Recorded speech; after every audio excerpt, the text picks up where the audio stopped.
What is going on, guys? Today we are putting in some work in the garage. I decided not to start filming yet, just because I was wanting to knock out as much of this as possible without being distracted. So far we haven't really done much besides get the thermostat housing, the heat exchanger, the intake, and throttle body off. And mostly just to give us a little bit more wiggle room to get some other things off. I wanted to go ahead and knock out all of that. Got a few other things I need to start working on. I need to disconnect these hoses, get the turbo off, and then I'll probably jack the car up and start working on the bottom.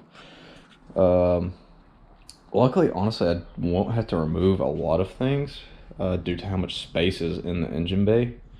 Like, I'll probably pull this bar off. Luckily, we won't have to remove the radiator. But as you can see, the reason for that is I got this little bad boy, and not really sure what we're gonna do with the engine yet.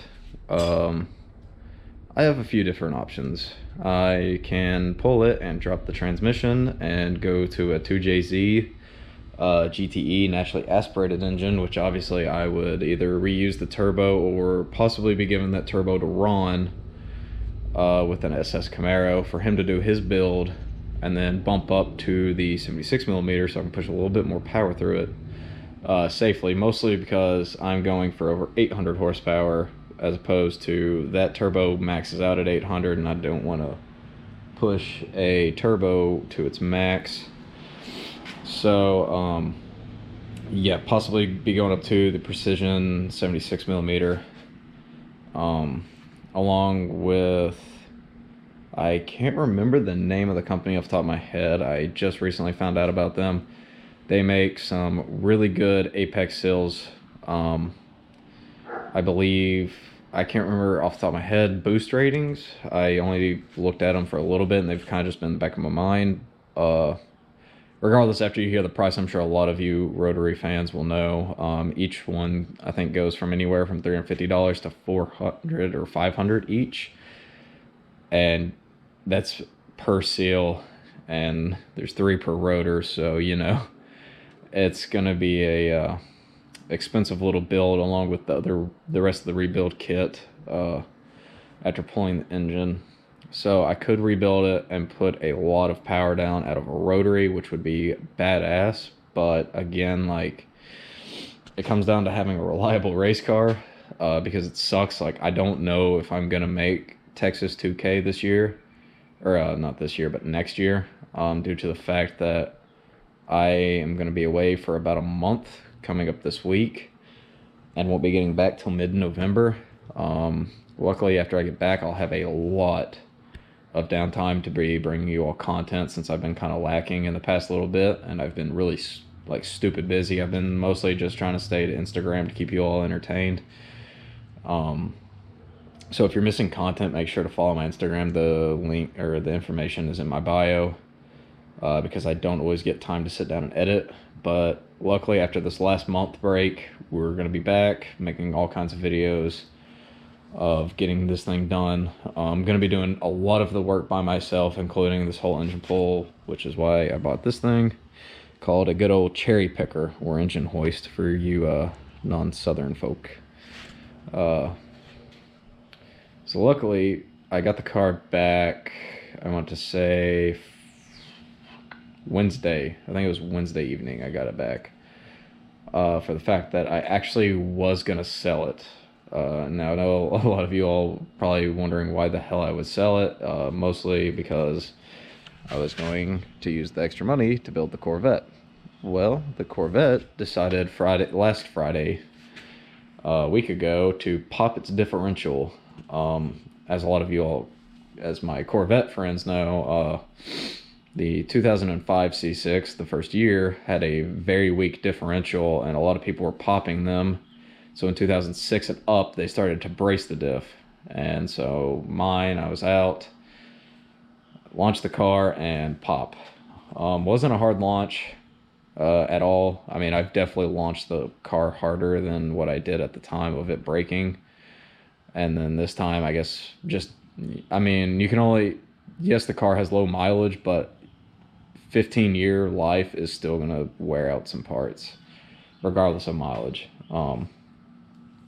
So I don't really have the time or the money to really start putting it into the Corvette, because at this point I'm going to start building one car and leave the other. And what that's really going to mean is building the RX7, which is why I'm going through so much effort to get this car done, because this is definitely the one that I have enough money for, because it's so close to being ready for Texas 2K and competing that I don't have to really worry too much besides getting this knocked out time-wise. But for the Corvette, that would mean going ahead replacing the differential with a stage. What I was wanting was an RPM stage 4, which would work for my goals. The only thing with that's going to run me over $3,000. So when you start thinking $3,000 for a differential, my clutch was going to run me about $1,600, $1,800.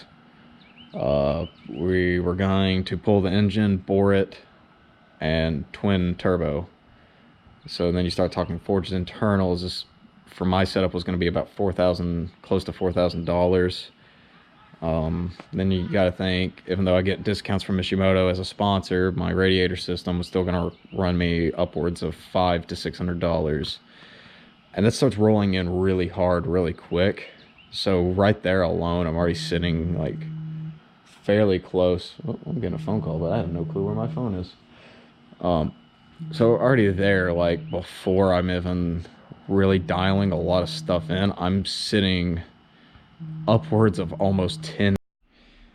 Oh, battery died again. So I took a little break. As I was saying before, pretty much really close to being able to pull this out. Looking at disconnecting a few more things, get it off motor mounts, trans, and exhaust, and she's pretty much ready to come out. And then we'll start ordering some parts for her, and be looking to contact several different people to get all kinds of different sources in to really go for the goal we're going, which is I could go up to 750 and make this more of a straight line car. What I'm really considering though is a lot of us are wanting to get into road racing, which would be very fun, and in this car 750 would probably be a little bit too much, considering I could probably squeeze a 315. Actually, I could easily squeeze a 315 in the rear. Probably throw a 275 in the front, and I would be fine. Currently, I'm running a 275 in the rear and a 245 up here, which they're hand cooks. What the fuck is going on with my camera right now? Did I just fuck my shit up? We'll be back.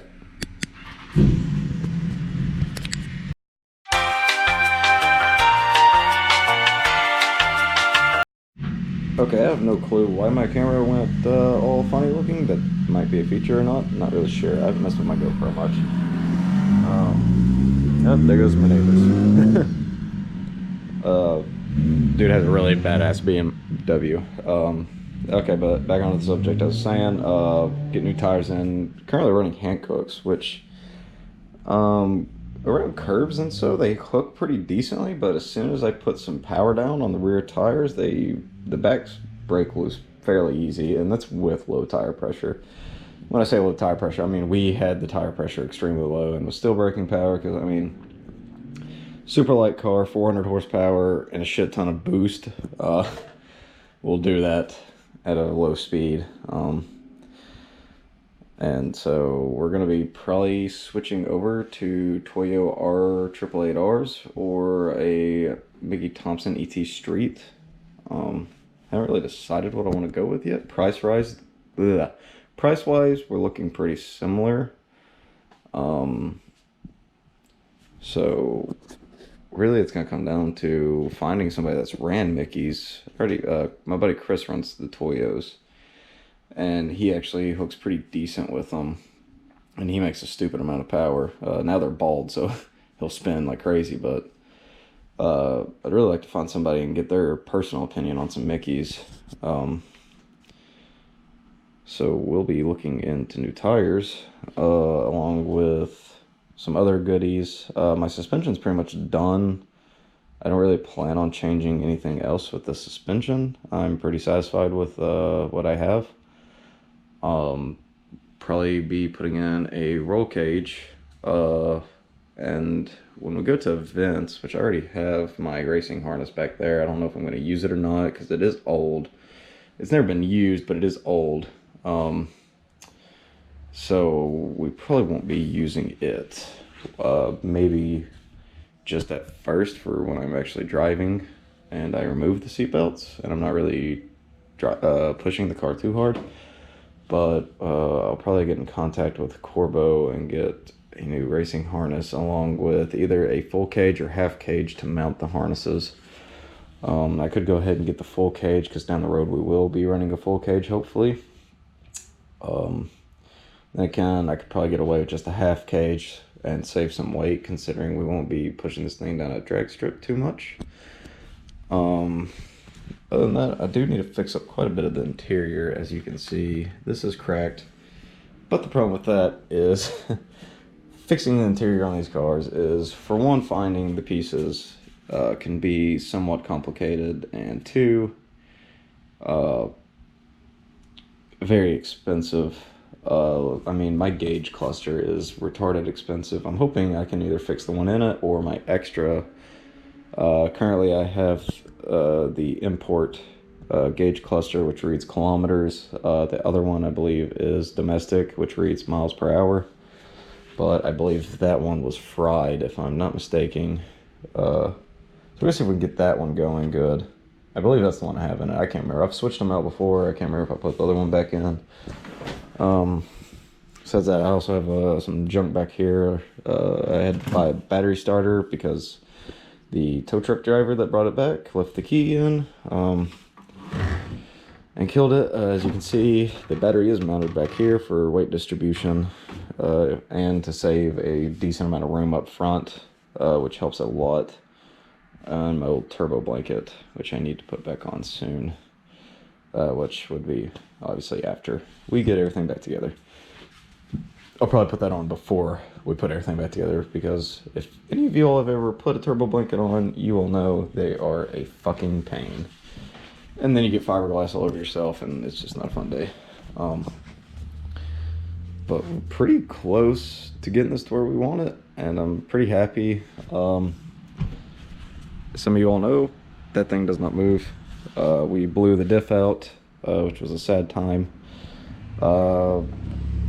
I called the guy down the road who actually specializes in differentials and transmissions. Did not get my call back, so I'm probably going to call them in the morning and hopefully have USAA get free towing. I'm going to have them tow it up there. Should get it knocked out by Tuesday if they're open tomorrow, which I'm going to assume they are, even though it is Columbus Day. Hopefully get that knocked out and go pick it up Tuesday, drive it around, get it feeling good, and then bring it home, park it for the next month while I'm gone. Sadly, this is going to be a video going up, and then you all will not be seeing anything on... I don't have enough content. I didn't get to go out much this weekend. We went to the drag strip for a couple of hours, nothing too crazy going on. So I didn't get to film a whole lot of interesting things. Went to a car show again, nothing interesting going on, which also had a bullshit exhaust competition where my buddy Cole, who has a very loud Boss 302, lost to a kid with Daddy's car, which was a BMW M3, and he got hyped up by one of the one of the members of the car club that was running the exhaust comp. Hyped everybody up for this BMW, so he hyped him up literally right on the round that was before Cole came up, and then Cole came up, obviously the hype was still there, yada yada yada. I mean, I'll give it, the M3 was loud, but was a long shot from being louder. Cole's car was obviously louder, but bullshit like that happens. I mean, can you be proud of winning with Dad's car? No. I mean, I've we've all of us have worked for our cars. I disagree with that. But that's besides the point. I didn't get any footage, so we're not gonna really have much going up for the next month. I get back November 22nd, and then hopefully this engine will be out this weekend. I am trying to get this pulled if everybody's free tonight.